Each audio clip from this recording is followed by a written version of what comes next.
Ayan, ito yung mga dinisplay ko na dito sa aming tindahan. Ito yung mga na-harvest namin dun sa aming taniman. Ito yung aming kangkong, patola, talong, ano na. Di ba sana? Ito yung patola daw na Tagalog. Ito naman yung patola na Bicol. Bicol daw.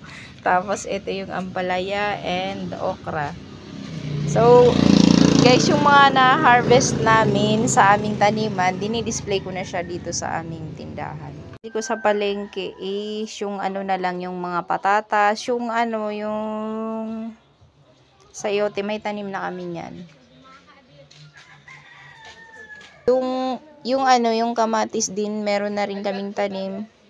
Kaso, hindi pa siya pwedeng pitasin. Yung mga sili, yan.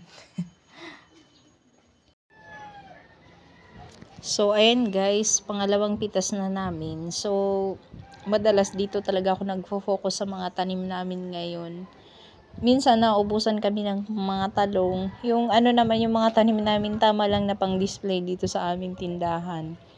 So, hindi naman kami nabubulakan ng aming mga paninda.